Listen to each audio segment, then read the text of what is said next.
Being just good enough versus being more than good enough. Does it really matter? Well, to be fair, I guess it can depend on the context, what we're talking about. Maybe it matters more, matters a little less, depend on the context, right? Now, I've been having some observations or, observations I've noticed throughout my life, particular to fitness and people's health. If you want to say exercise and working out, these type of issues. Now, when I work with people directly as a therapist for my job, yes, I'm deliberately more intentional to really focus and pay attention to people's way of speaking about how they perceive an issue, how they internalize something, how do they interpret it, right? So you'll get an idea of this if you just listen to how people speak to something. It reflects a way of thinking, which also can reflect where people place value, what's important to them, right? So this is something that is interesting, right? And there can be different reasons.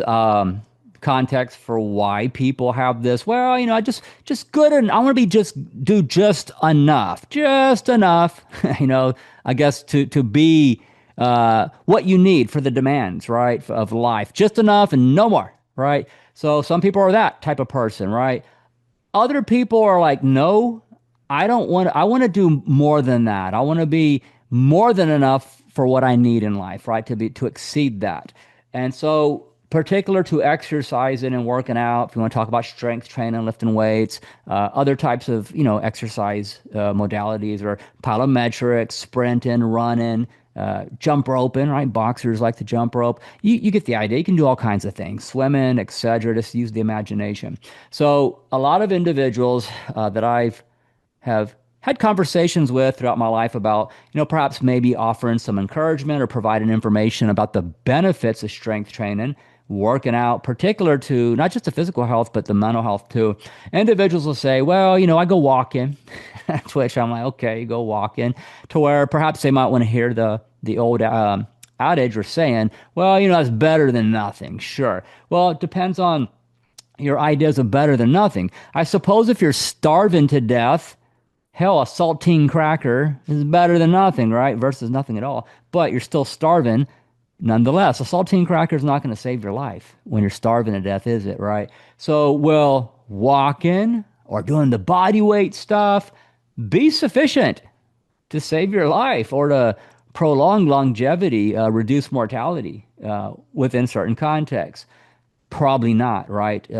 Is in my opinion, and just based on what science and research and evidence shows as far as the age in population, right? And as far as sarcopenia, which is the wasting away of muscle tissue, right? Atrophy, right? Don't use it or lose it. Hypertrophy or hypertrophy, however you want to say the word.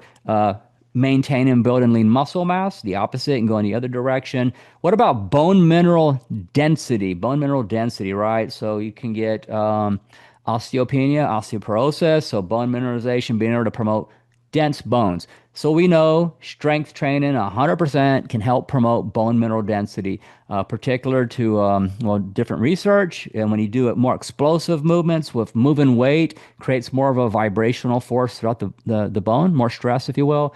It actually produces superior results than the maybe slower steady state movements, right? That's a side issue tangent about when you split hairs on specifics of what works better, but they all work nonetheless. So, particular to individuals with this just good enough mentality, it's like, yeah, I'm just gonna go walk in. Maybe I'll do some push-ups. Sure, push-ups can, do something for you, but you're just resisting your own body weight and nothing beyond that, right? Squats, same thing. Do some squats from a chair or something, body weight squats.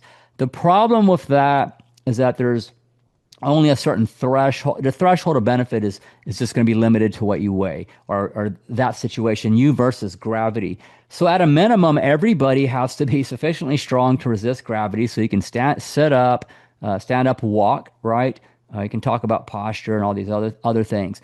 But the problem is things like explosive power, vertical and horizontal, vertical explosive power, right? Like a broad jump, vertical, jumping straight up, right? Things like that. Can you land and be stable, not fall over? What about your ankles, right? If you're an old person, you haven't jumped or done anything in a long time, and you suddenly have to, jump off of a step or something, are those ankles going to hold up, or are you just going to roll the ankle, fall down, break a hip, right? So there's a lot of measures here that people do not consider that walking is not going to do a damn thing for you about, right? As you age and get older. So this good enough versus being more than good enough. So in a lot of my videos, I've said over the years that being physically fit and shape is a superpower. It's a superpower.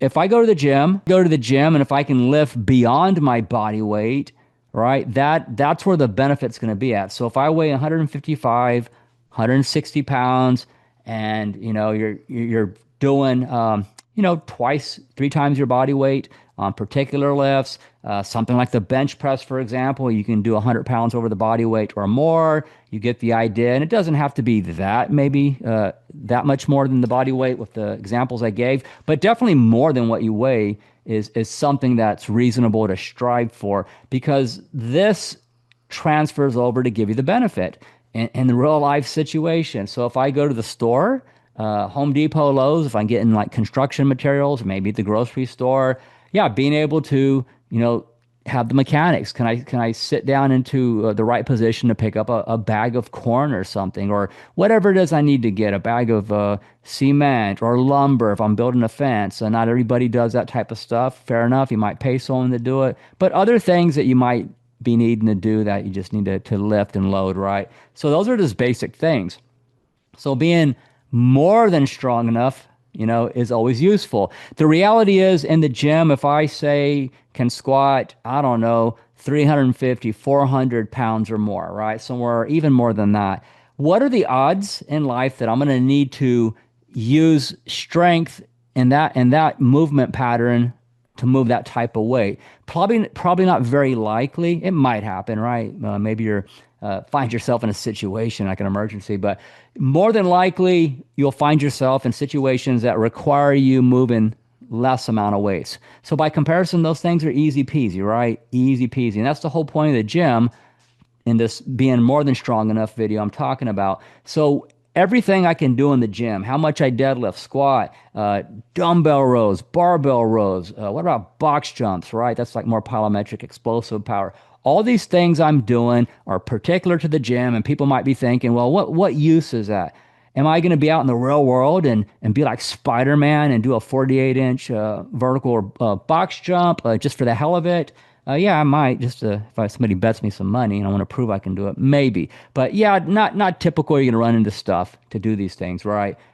So people have this all or nothing thinking. Well, I'm not. When am I going to need that? So why bother? Well, the point is that I'm trying to make in this video is to reiterate, by being more than strong enough beyond what you need in everyday or ordinary life is like a superpower. And this is where I want to be more than good enough, so I am not a liability to myself, to my family, people that maybe depend on me, people that I want to show up for. By being more than strong enough, more than fit enough for what the world demands, everything becomes easier. I'm less likely to fall down, break a hip, less likely to, injure myself, more than capable of managing situations where I need to take care of things, right?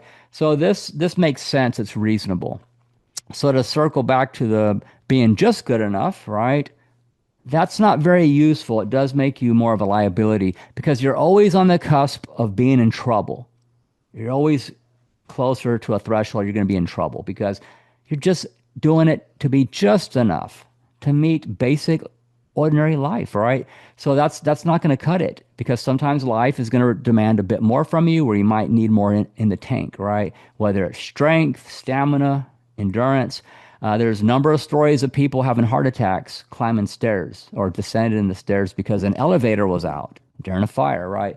You get the idea. So you have to be willing to see the value in this, and not everybody will, and it is what it is. You can't force people to see the value in things. That's something you have to look within yourself to find that. So some individuals like to take credit for exercising for things that the exercise was not the priority. For example, someone may have taken a vacation where there's no public transportation, or they're on a tour, doing it with a tourist type of a group, going for walks around a tourist site, maybe, I don't know, the Colosseum wall, right? And when they go to Rome. So something like that. And they'll say, man, I did some walking on my vacation. when you ask somebody if they exercise. Yeah, we did some walking on while on vacation. Well, that's nice. That's nice. It's that you got out and did some walking during vacation, but that was kind of like a byproduct. It was a result of being on vacation. You prioritized the vacation. Nothing wrong with vacation, by the way, right? So it wasn't that the exercise is the reason. It was just something that resulted. So prioritizing time in your life that's specific, that the sole purpose is to exercise, to work out. That is a different message to yourself. So I think you get the idea. I could keep this going on about being just good enough, right? Versus being more than enough, more than enough. A lot of caveats, a lot of examples, and so on. So, what are your thoughts about this? I mean, I'm not here to judge anybody in terms of trying to get people to feel bad or saying that a person, has less value as a human being if they're not someone who wants to be more intentional, to prioritize being as physically fit and strong as what's possible for their situation. I'm just trying to provide encouragement or to maybe provoke some thinking about, well, the value and trying to be more than enough. Be more than strong for what you need to do, right? It's not overkill. It's called being prepared, right? To have more than enough. Better to be over prepared than under prepared, right? So drop a comment below. What's your thoughts about this? Maybe you're someone that thinks that just walking is good enough.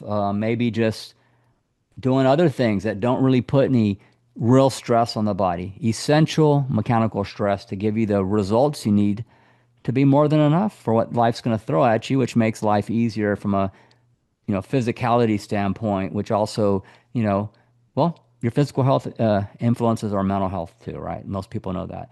So my name is James. Appreciate you for watching this video. If you got this far into it, if you'd like to subscribe to my channel, I drop videos on here on different topics. Hope everybody has a good day, and thank you.